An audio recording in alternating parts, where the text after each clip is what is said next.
Hello guys, स्वागत है आप सभी का आपके अपने चैनल वे टू विनर्स में। जी हाँ गाइस, एक बार फिर से आप सभी लोगों के लिए एक जोरदार धमाकेदार वैकेंसी लेकर हम आपके सामने आए हैं। जैसे कि हम पहले भी आपको एक बार दे चुके हैं, बीपीएससी यानी कि बिहार पब्लिक सर्विस कमीशन की जो वैकेंसी है उसके बारे में पहले भी आपको एक वैकेंसी के बारे में बता चुका हूँ। आज ये दूसरी वैकेंसी निकली है जिसके बारे में मैं आपको बताने वाला हूँ। तो गाइज, आगे की बात करने से पहले आपसे कहना चाहूँगा कि अगर आप लोग चैनल पर नए हैं तो जाइए हमारे चैनल को लाइक, शेयर एंड सब्सक्राइब कीजिए और बेल आइकन को ऑन कीजिए ताकि ऐसे ही अनेकों ढेर सारी जो इन्फॉर्मेशन हमारे द्वारा दी जाती है उसका नोटिफिकेशन सबसे पहले आप तक पहुंचे।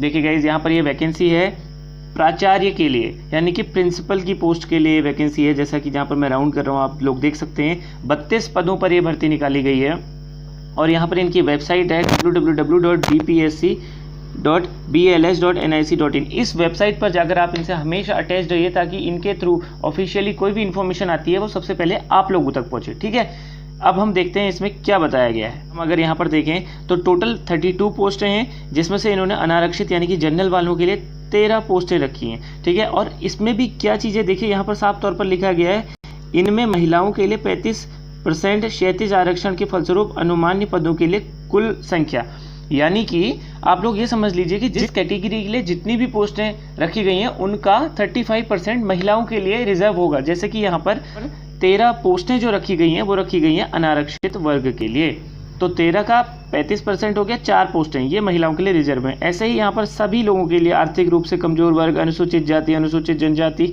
अन्य पिछड़ा वर्ग, इन सभी लोगों के लिए जितनी सीटें रखी गई हैं इसका 35% यहाँ पर महिलाओं के लिए रखा गया है।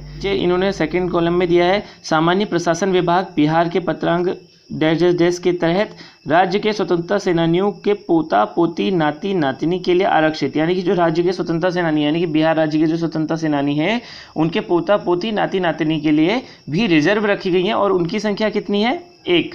ठीक है, और यहाँ पर जो डिसेबिलिटी होती हैं उनके लिए जो मतलब दिव्यांगता होती है उनमें जो है दृष्टिबाधित के लिए इन्होंने 1 सीट रखी है, मूक बाधित के लिए इन्होंने 1 सीट रखी है, बाकी चलन दिव्यांगता और मनोविकार बहुदिव्यांगता के लिए 0 पोस्टें हैं। ठीक है, अब अगर हम यहाँ पर आपके वेतनमान की बात करें तो वेतनमान इन्होंने दिया है आपको 1,44,200 रुपये प्लस 6,750 विशेष वेतन।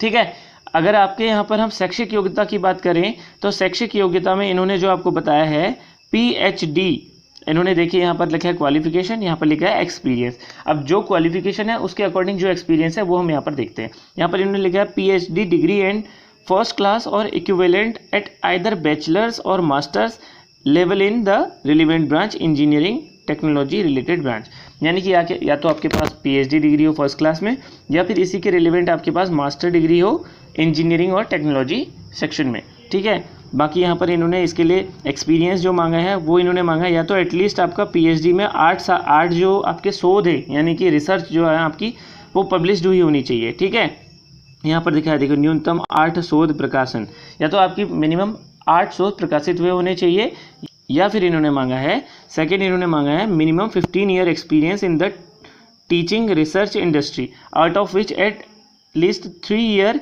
Cell be at the post equivalent to the professor. ठीक है, यानी कि इन्होंने मांगा है कि आपके 15 साल का जो एक्सपीरियंस है उसमें से कम 3 साल आपको जो है 3 साल का आपको अनुभव होना चाहिए eight the post of professor, यहाँ पर लिखा है देखिए। ठीक है, यहाँ पर इन्होंने नोट में साफ साफ दिया है कि इंजीनियरिंग प्रौद्योगिकी विषय के लिए डिस्टेंस मोड ओपन यूनिवर्सिटी से प्राप्त डिग्री या डिप्लोमा मान्य नहीं होगा। यहाँ पर अगर किसी ने ओपन यूनिवर्सिटी से ये सारी चीज़ें की हैं जो ऊपर दी हैं इन्होंने तो वो मान्य नहीं होगा। ठीक है, उम्र सीमा की अगर हम बात करें तो यहाँ पर दिया 1/8/2020 को यानी कि 1 अगस्त 2020 को इच्छुक उम्मीदवारों आवेदकों की न्यूनतम उम्र जो है 37 वर्ष तथा अधिकतम उम्र की सीमा नहीं है। मतलब न्यूनतम उम्र आपकी 37 होनी ही चाहिए, 37 से नीचे वाला कैंडिडेट नहीं चलेगा, लेकिन अधिकतम उम्र आपकी कोई भी इसमें डिस्क्राइब नहीं की गई है। वो आप लोग खुद समझ सकते हैं कि जो गवर्नमेंट एम्प्लॉय होता है वो कितने साल में रिटायर होता है तो तभी तक की होगी। ठीक है, आपका चयन जो आपका सिलेक्शन होगा वो किस आधार पर होगा, उसके लिए क्या वेटेज है? कुल वेटेज आपका 100 मार्क्स का दिया गया है इसमें, और इसमें से इन्होंने डिवाइड किया है देखिए 20 मार्क्स इन्होंने एकेडमिक बैकग्राउंड के लिए यानी कि जो आपने पढ़ाई वढ़ाई जो भी की है आज तक आपने उसके लिए रखे हैं, और 60 मार्क्स इन्होंने रखे हैं आपके, ये लिखा आपने evaluation of academic preference, research preference, domain knowledge and training skill. ठीक है, यानी कि इन्होंने जो भी आपने ट्रेनिंग की है, जो भी आपने रिसर्च की है, जो भी आपके शोध प्रकाशित हुए हैं, 60 मार्क्स जो है इन्होंने उसके लिए अलग अलग डिवाइड किए हुए। 60 + 20 कितना हो गया 80। अब बचे 20 इन्होंने रखे हुए हैं इंटरव्यू के लिए। यहाँ पर लिखा है साक्षात्कार निष्पादन वेटेज, ठीक है, यहाँ पर 20 मार्क्स टोटल हो गए 100, ठीक है। अब देखते हैं कि इन्होंने किस तरह से बांटे हैं। अगर हम एकेडमिक बैकग्राउंड की बात करें तो 20 मार्क्स इन्होंने यहाँ पर रखे हैं, तो 20 को इन्होंने किस तरह से डिवाइड किया है। इन्होंने 10 मार्क्स तो रखे हैं आपके, अगर आपने मास्टर्स में कुछ किया है, एमटेक किया है, एमई किया है, एमएस किया है और रिलेवेंट ब्रांच से कुछ भी आपने किया, मास्टर्स डिग्री के लिए रखे हैं 10 मार्क्स। उसके बाद फिर इन्होंने 5 मार्क्स रखे हैं बैचलर डिग्री के लिए, यानी कि आपने बीटेक किया है, बीई किया है, बीएस किया है या बीएससी किया है या इंजीनियरिंग किया है, उसके लिए इन्होंने 5 मार्क्स रखे हैं। और अलग से इन्होंने 5 मार्क्स रखे पीएचडी के लिए। अगर आपने पीएचडी किया हुआ है तो आपको 5 मार्क्स वो मिल जाएंगे। तो अगर आपने तीनों चीज़ें की हैं, बैचलर डिग्री की है, फिर मास्टर की है, फिर पीएचडी की है, तो आपके टोटल मिला के 20 मार्क्स हो जाएंगे। ऐसे ही इन्होंने यहाँ पर जो आपका एक्सपीरियंस और रिसर्च और उसके लिए रखा है, उसमें अलग अलग रखा है। जैसे इन्होंने देखो रिसर्च पब्लिकेशन के लिए इन्होंने 20 मार्क्स रखे हैं, सेमिनार प्रेजेंटेशन के लिए 10 मार्क्स रखे हैं। ऐसे ही इन्होंने नीचे हर चीज़ के लिए रखे हैं। इस बहुत लंबी लिस्ट है, आप लोग वीडियो को पॉज करके देख सकते हैं। और अगर देखिए दोस्तों, मैं आपको एक चीज़ और बताना चाहूँगा, अगर आप इस नोटिफिकेशन को, जो ऑफिशियली नोटिफिकेशन है, इसको अपने फ़ोन में डाउनलोड कर और डेप्थ में एक्स्ट्रा नॉलेज लेना चाहते हैं, तो आप क्या करेंगे, आप हमारे डिस्क्रिप्शन बॉक्स में जाएंगे, वहाँ पर हमने इसका लिंक दिया हुआ है, आप वहाँ से इसको डाउनलोड करके अपने फ़ोन में देख सकते हैं। और हाँ दोस्तों, एक बात और मैं आपको बताना चाहूँगा कि डिस्क्रिप्शन बॉक्स में आपको हमारे टेलीग्राम चैनल और हमारे फेसबुक पेज का भी लिंक मिलेगा। आप जल्दी जाइए और उनसे जुड़िए।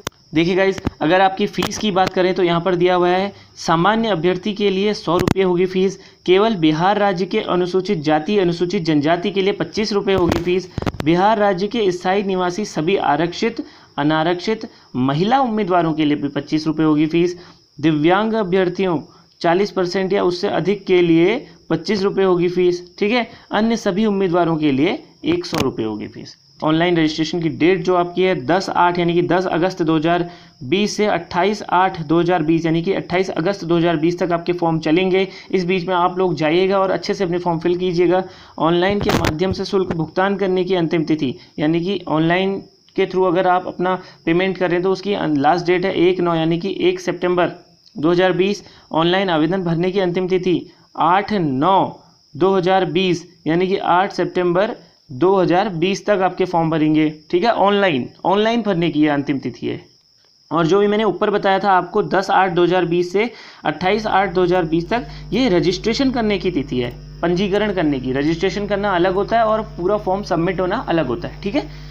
ओके गाइज, तो यही सब इन्फॉर्मेशन इसमें थी जो ज़रूरी थी और जो आपके लिए एसेंशियल हो सकती हैं, वो मैंने आपको बता दी हैं। आप इसी तरह हमारे चैनल को लाइक कीजिए, शेयर कीजिए, सब्सक्राइब कीजिए। अगर आप पहली बार हमारे चैनल पर विजिट कर रहे हैं तो हमारे चैनल को खुद भी शेयर कीजिए और अपने सभी दोस्तों में इसको शेयर एंड सब्सक्राइब कीजिए, ठीक है। और बेल आइकन को ऑन कीजिए ताकि हर इन्फॉर्मेशन सबसे पहले आप तक पहुँचे, ठीक है गाइज। हम इसी तरह आपके लिए नई नई इन्फॉर्मेशन, आपके लिए यूज़फुल हेल्पफुल इन्फॉर्मेशन लाते रहेंगे।